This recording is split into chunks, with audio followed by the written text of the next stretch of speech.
Hey everybody, it's Never, and welcome to Story Time with Never, where I'm going to do something I haven't done before and share a story with you.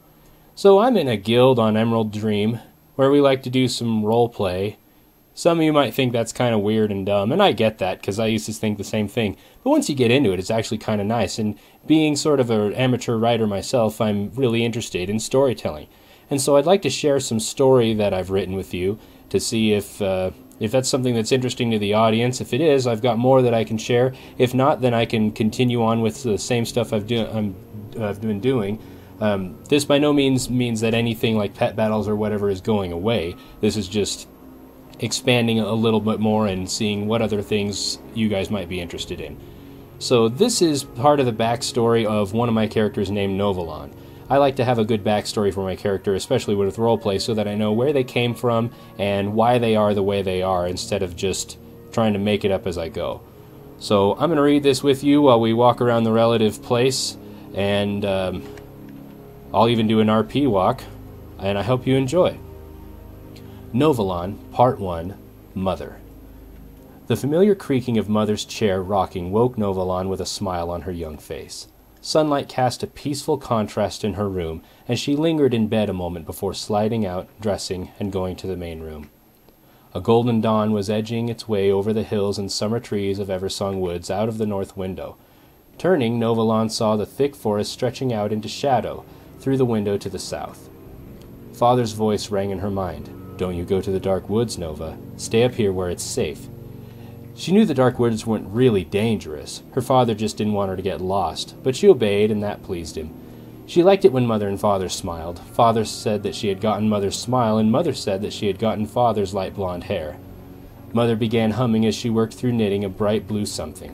Nova contented herself to a slice of bread with butter for breakfast. At least for a time, but soon the thought of cheese was too tempting, and she took the wheel from the cupboard and retrieved a knife. Carefully as she could, Nova positioned for a clean cut and pressed the way Father had shown her. The cheese was hard and resisted the cut, so she pressed down on the knife's handle, but it was no use. She slid the knife forward and pressed up on the tip to see if a white pain seared through her palm, and she felt a queasy taste in her mouth. The countertop was spattered with red, and her hand throbbed and burned. Unbidden, she cried out as Mother rushed to her side. Mother's arms and gentle voice were the best help for any hurt. Even the bandage she carefully wrapped around Nova's hand felt like it was made of love, but the tears still came. "Oh, Nova, I've told you to be careful with the knife. You could have asked for help if you needed it." Mother looked at her sternly. Then her face softened.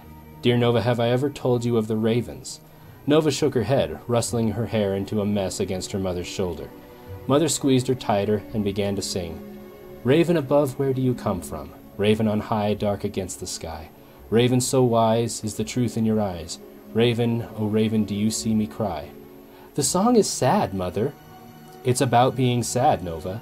When you're sad, look for the raven. He'll understand." "But I don't understand." Nova knew what a raven was, but what did the raven know about being sad? It was just a bird. "The raven is a messenger, Nova. He is used all over Kel'Thalas to send news to people. When the news is good, many like to use a dove or owl or other pretty birds. But when the news is bad, they use ravens. You see, ravens are dark and easy to miss against the night sky. So you can be sure your message will get through." Nova thought about that, starting to forget about the sting in her palm. "But why would you always want bad news to get through? Wouldn't that make people sad?" "Yes, but if they get the news soon enough, they may be able to avoid danger.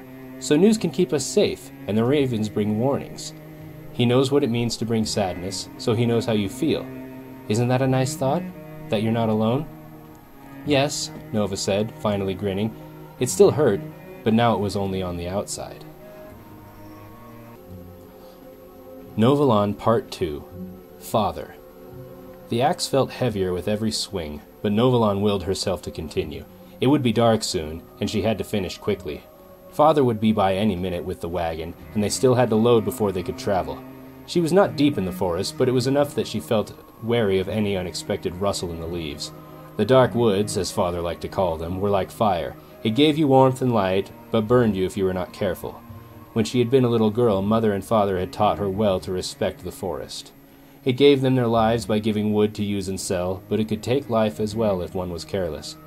Baxter's whinny echoed in the foggy distance, and soon she heard the groaning of the wagon wheels and his hoofbeats. She saw Father's golden hair dancing between the lines of trees. Nova turned back to her work and brought the axe down on the last log. The halves fell to either side. The axe had wedged itself into the stump and she used for a chopping block, almost defiant. She wrested it free and waved to Father and Baxter. Father waved back to her. "Oh, good, you're finished just in time. Come, let's get this loaded quickly. There's some nasty clouds not far off, and I'd prefer to beat the rain." Father was a gentle man, simple and pleasant, but thoughtful. She often thought he could have been some sort of magistrate or military leader if he wanted to, but he was content to gather wood and visit with people in the nearby towns. As they stacked the wood into the wagon, Nova's hands began to show their ache. She paused and rubbed them together. Father noticed and raised an eyebrow. "Are you all right?" Nova nodded. "My hands hurt a little. The new axe is heavier than the old one, and it tires them more." Father placed a piece of wood and stepped to her, taking her hands in his. "Nova, your hands show what you are, what you've chosen to be. Where have these hands been? What can they do? That's the measure of a person. Be proud of your aches. You've earned them." Nova smiled.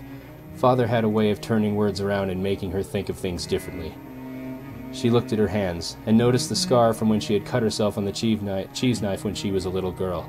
It was part of her, and a lesson she could always keep with her. Her hands acted and made a mistake, but they had learned too. Now her hands used an axe nearly as well as Father. Nova and Father finished loading, then climbed up onto the seat and the front of the wagon. Father clicked his tongue, and Baxter lunged forward, carrying them home. So that's the first two parts of the Novalon story. I hope you've enjoyed this episode of Storytime with Never. There is a good deal more of that to come.